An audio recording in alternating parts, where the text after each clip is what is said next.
So we have here Jasmine Henry, who is the head of the media lab at the Newark School of the Arts. They've done so many amazing projects with the students. The students get to compose for some of the dance programs and for our gala, and they have their own sound cloud thing, music, and there's some extraordinary work that has been done in your studio. So Jasmine is here to talk a little bit more about what is the work behind the music making in the lab, but especially we're going to try to focus on virtual choirs and virtual concerts. Now with the pandemic, that's a very big topic. A lot of people had to learn last minute how to put it together. So finally, we have a video here that will explain.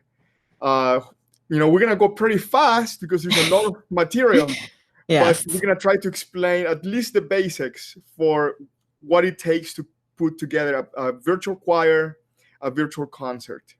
So thank you, Jasmine, for joining us. Thank you. Thank you for having me and the warm introduction and everything. I think you mentioned that so many people have had to learn all these new skills and strategies, and I'm no exception to this. It's amazing how much we've all had to change and adapt. So I'm looking forward to just helping people. And sometimes when you teach things, you understand them better yourself. So awesome. This will be great. So the most basic question is equipment. So, some people have very basic equipment. Some people have a Mac. Some people have a PC. So let's start with, say that somebody wants to do a virtual choir, but has a very limited budget. Okay. So what is the equipment that you recommend for that? Yes, this is a great question. I'll start off by saying that if you have a newer phone, especially a newer iPhone, that is a great piece of equipment right there. So I'll say that you can get a really great recording just from using your iPhone voice memo app or even the video record option there. So, there is no need to break the bank if you do have, again, a newer phone with a higher camera quality and a newer microphone. So that's step number one. Awesome. Wow. Yeah. And one thing I'll always say to people, especially now, is the best thing you can do before we even start talking about equipment is find a good recording environment. It doesn't matter if you have the fanciest mics. I have some really nice mics here at home, but I can't even use them because I live right off of a major road. It's so loud in my apartment that it doesn't matter that I have a nice mic. I'm still getting honks and horns and all these kinds of things. So that's really step number one before we even get into equipment is find yourself a quiet as you can find, at least, recording environment. One where you're not getting as much outside noise and sound, where family members aren't stomping around and interrupting your recording too. Because that'll make a big difference in the microphone, you can end up choosing in the end. Yeah, I noticed the microphone quality from even the smartphones, which seems so basic, could be very good. It's great. But again, it's the environment very important. Yeah. So going beyond that, if we have a little bit of money to spend, I would recommend, if we're starting on a really basic level, a USB microphone.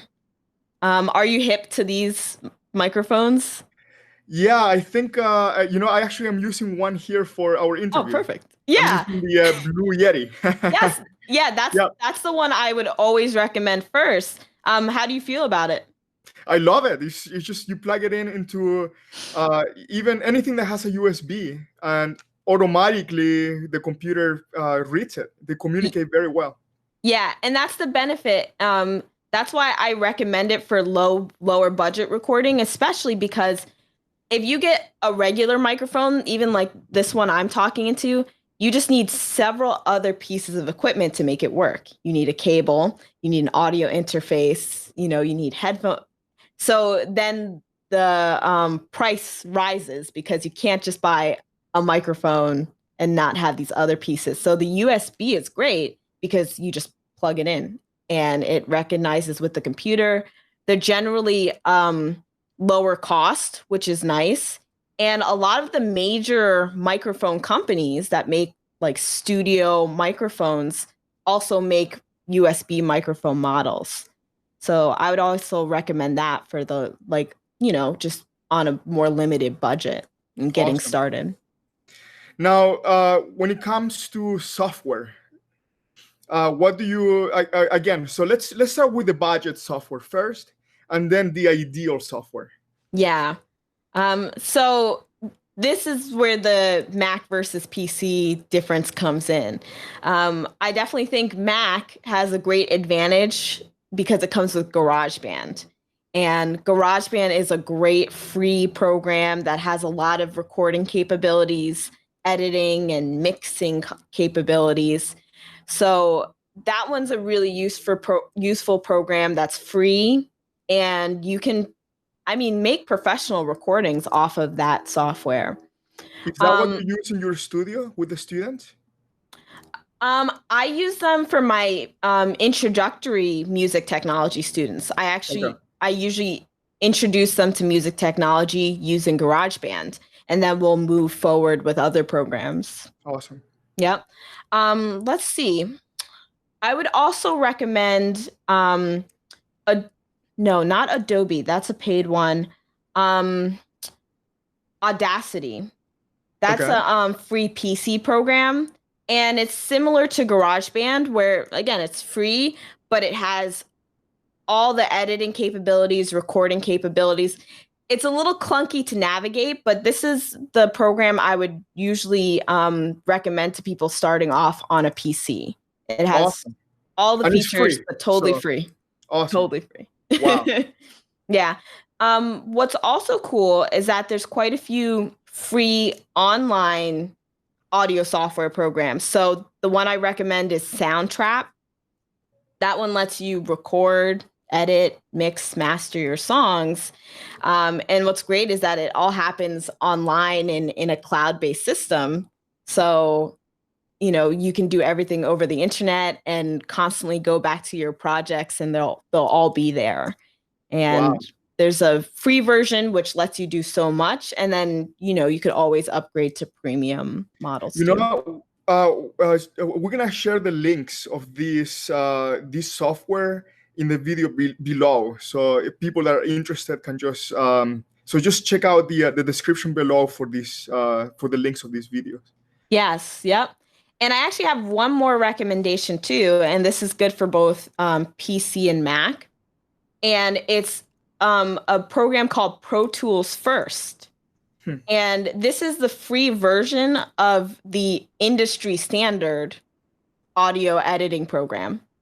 So it has its limitations. You can only record, you know, so many projects and save so many projects, but it's really a great software program. For people that do not have to worry so much about the budget and they want Mhm. to have something, you know, the best equipment, what is it, the software that you recommend? Okay, so let's see. Software wise, the next step up regarding a Mac from GarageBand is actually Logic. This is a great software program. It's about $200. And what's great about it is that once you pay that $200, you have that program for life and you just get constant updates. So that program is excellent. I mean, I know you use Logic yourself, and you can pretty much do everything: recording, editing, mixing, mastering, all types of effects. And what's wonderful about Logic, and the same is for GarageBand, is that it just has this amazing loop library, amazing library of instrument sounds, and tons of effects. So you can really you can record yourself and then manipulate that recording to no end. And Awesome. so great program. So now we have say 10 people in a choir. Mm-hmm. And let's say that it's in two voices. So we have soprano and alto. Now, 5 people and 5 people, they're going to have some mini changes in the range, in their intonation. So is there a way to auto tune them so that everybody, all 5 people sound exactly the same in the same frequency? I mean, it really depends on how it was recorded. So if you're recording everything with the same microphone or the same two microphones, you don't have as much flexibility because you can't individually go into each person's part and change people's individual notes. If you record everybody with a separate mic, each person in the session has a separate mic, then you have some flexibility. There are pitch bending tools, pitch up and pitch down. There's also more complex auto-tune programs too that you can buy, usually a little bit more expensive. I could share my screen with you to show you just what the options look like when all you're right, using these pitch shifting let's see it. programs. Cool. Now, while you set it up, I'll say this is very important because people sometimes they send you, you have 10 people, you get, and they can record it from their phones, but you have 10 different tracks and they're unique. They're monophonic. Each person has his own or her own voice. But when you put it together, it sounds awful. You need to make it. If otherwise, it just sounds like the worst choir in the world. The thing I always say is that if we can get people to record their parts, that's always step number one. If it's impossible to get them to re-record, then we have a few tools we can use to work with that. All right. Are you seeing my screen? Yes. Okay. So I'm currently in the software program Pro Tools. This is one of the industry standards in the audio world. Sure. So I have a choir here. Fortunately for us, they actually sound pretty good together, which is good. I'll play just a quick clip of this little choir. So fortunately, they didn't leave us too much work to do here. But in the case that you do have a performer who's a little bit off or a specific note that's off, these audio programs, they give you the ability to highlight, even zoom in on certain sections. And you can find individual words and phrases. So let me solo this one part so we can hear it.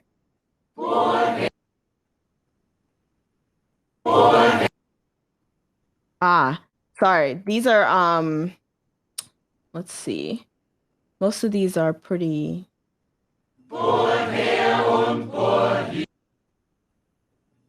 So this one's a little tricky because all these microphones are capturing a larger choir, but we can just pretend, let's say that this note is out of tune. What I could do is go up to some of our different audio tools here, go to pitch shift, and we have a few different applications that we can use called plugins that actually let us change the overall tune and the overall pitch of the audio. So if I open up this one pitch shifter, it gives me the ability, I can change the tuning via semitones, whole steps, half steps, really fine, detuning options. And so this is how I would go about fixing individual tuning issues. Nice. Yeah. Now for Logic, because I did it in Logic, the thing is called it has an actual auto tuner. Yeah, the Audio Flex, I think it's called. So if you're using Logic, just there's a lot of information on YouTube as well. So just look at how to use Auto Flex for auto tuning in Logic. That will help as well. Yeah, that's a really great option. And Pro Tools has those kind of options too. This little button here is a little bit of a flex area as well. You can do flex time, flex pitch, and do some more specified editing But like that. there is a rhythm too. So Yeah. say that five people, you want to make sure that they completely sing together. All the words are together. Mm-hmm. So how do you do that? There's a couple of different things. In Pro Tools, you can work with a grid. So let me make this grid more precise. Hello. Let me zoom out a little bit. Where's my grid? Oh, here we go. So see these lines here, right? This makes it so that way you can synchronize all the audio to a specific time. You can even add a metronome track to these programs so you can specifically hear how well the performers are performing in time. And then what's great is that you can use options like this flex rhythm and flex pitch, and essentially adjust just by pulling out these audio files, the timing of them, and fix these rhythmic issues.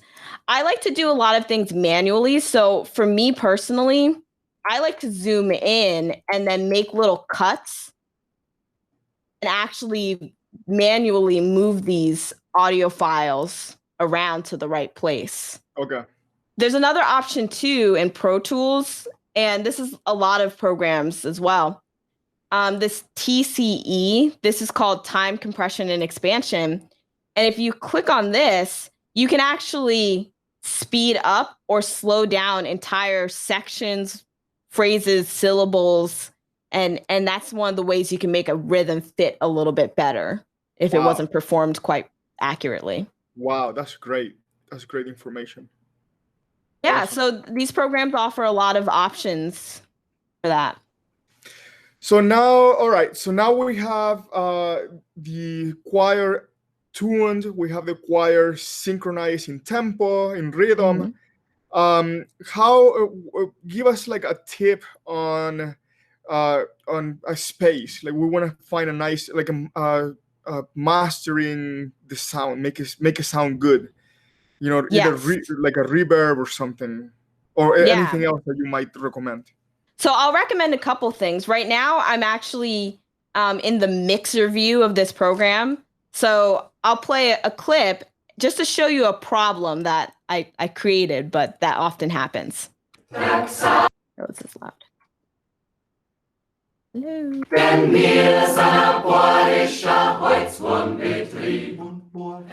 Okay, so do you see how we have these red boxes right here? Yep.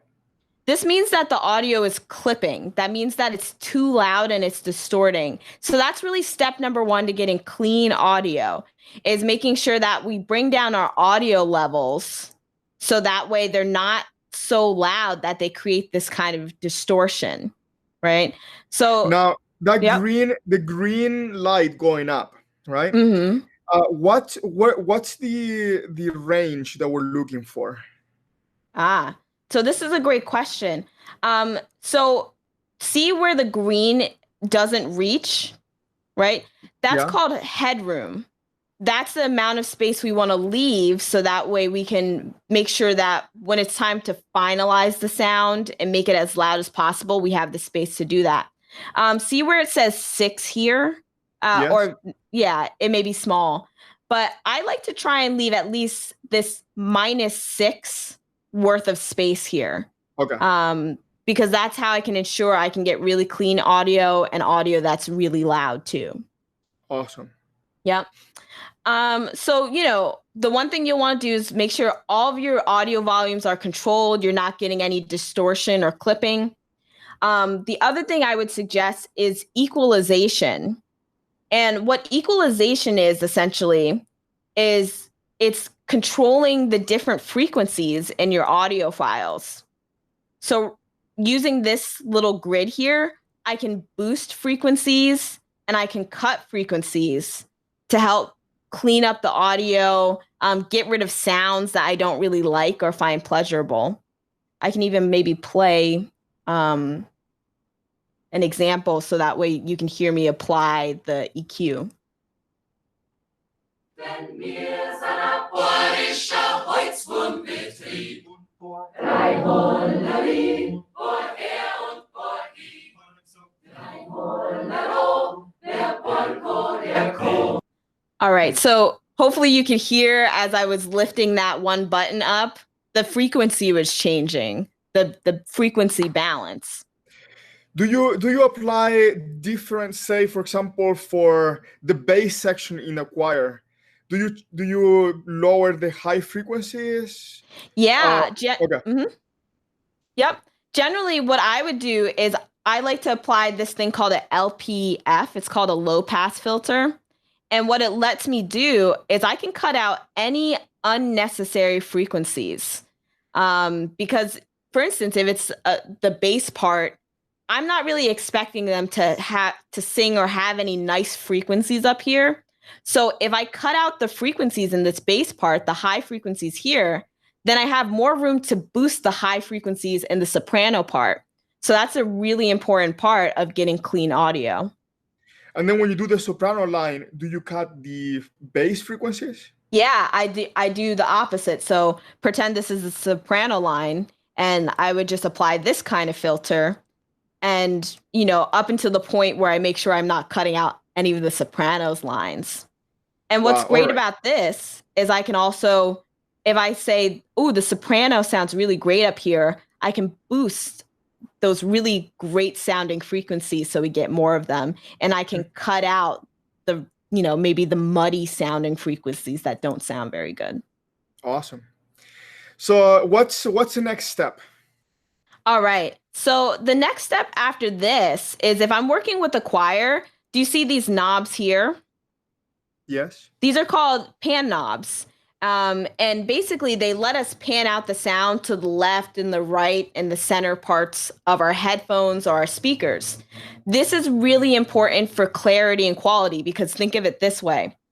When we're performing in real time, you don't have a whole bunch of people sitting on top of each other and singing, right?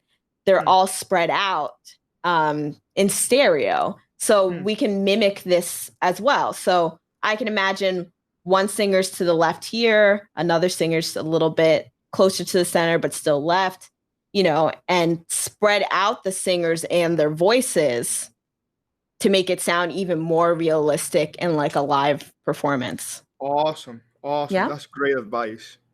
Yeah.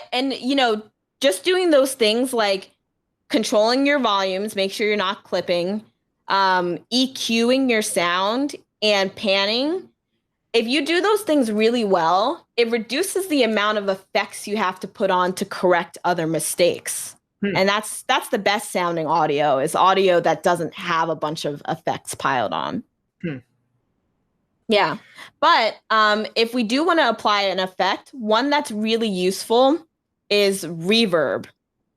Reverb is essentially mimicking the way that our voices and our instruments sound in different rooms and acoustic spaces.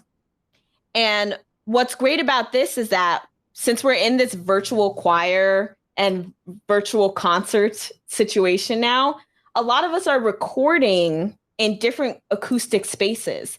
If we apply an artificial reverb, we can make it sound like we're in one space a little bit more. Oh, cool. Yeah, so I'll give us a little example. Wow. That's the example, right? Wow. It makes a huge difference. You go to a cathedral or something? Yeah, that's what, I'll do the church setting. I'll make it obnoxiously loud. And let's listen to this recording, this choir recording without the reverb.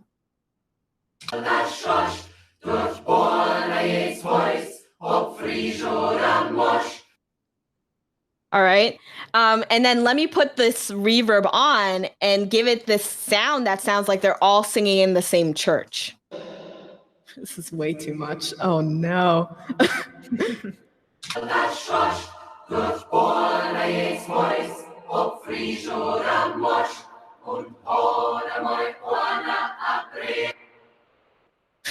And you can hear that reverb continue to apply. But that's something that if someone's recording in a closet and someone's recording in a living room and someone's recording outside, reverb's a really useful tool you can apply to the overall audio to make it sound like everybody's singing in the same acoustic space. Everyone's singing in the same church or the same room. So last question about this topic. So now everything is mastered, everything is good. Is there a way to render, to get the audio out, or a specific format that you recommend for the audio to, to render the audio? Yes. I would always recommend trying to use a WAV file or an AIF file.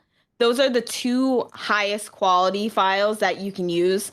MP3s, I highly recommend against, because what happens is that MP3s, they get rid of a bunch of data information to make the file really small. So they're really not the best quality. So, if I were to try and take this song out of Pro Tools, I'd go to this bounce to option. And then this is what I would choose, a WAV file, or like I said, an AIFF. But I would try and avoid MP3 because it's just automatically a lower quality. So those would be the forms I'd recommend. So, there's so much to learn, about virtual choirs, virtual concerts.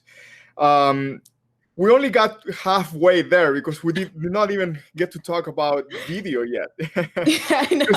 After you're done with the audio, obviously we have to put a video aspect, to this. Maybe we can focus on that in another talk. But is there a program that you use to put the video together? Yes, I use Final Cut Pro, and Final Cut Pro is a situation similar to GarageBand versus Logic. There's a free version of Final Cut Pro on a Mac. It's called iMovie. So you can use that too if you're on a Mac. Windows Movie Maker is good for PC. And then I know Adobe has Adobe Premiere, so you could also do that. But I personally use Final Cut Pro. Okay. Yep. Now, there's so much, right? We just touched the surface, right? I know. Barely.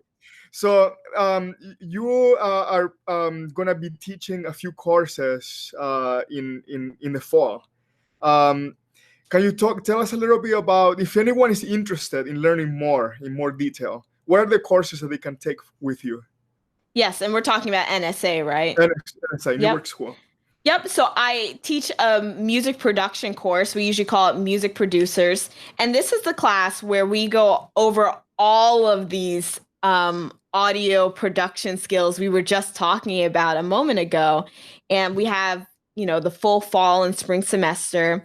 We usually use Logic Pro, but this semester being virtual, we'll actually probably use the Soundtrap program that I was talking about before. So that one's a great one. We'll also be offering a podcasting class as well.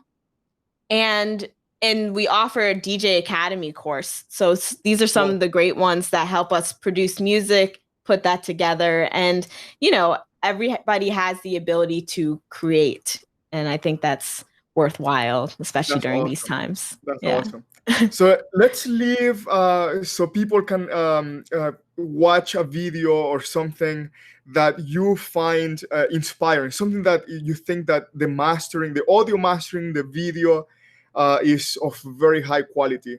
I'll share one of mine. I know that Eric Whittaker came out with his virtual choir, and I'm going to share the link below. And I think just the video, the sound, the whole project is just a masterpiece. And I would love to hear what you think is one of these great videos that have come out of this pandemic. Yes, this is a great one. There's a few. The number one I'll recommend is that NPR has a Tiny Desk concert series. And they were doing this before the pandemic, but they switched it to a home format. And it's amazing what these artists are doing at home. They're, performing in the same space. They're performing separately, combining videos, but they're doing such a great job. Tiny Desk Concert Home or Tiny Desk Home Concert. And what's great about this series is that they have such a wide range of performers. They'll have, Western art music performers, popular music, rap, jazz, and everything else in between. And the recording of it is just great. And it's really natural. And I highly recommend that. Awesome. Thank you so much, Jasmine, for your time. And again, if anyone is interested in learning more about this very important topic now, you're welcome to take a class with Jasmine.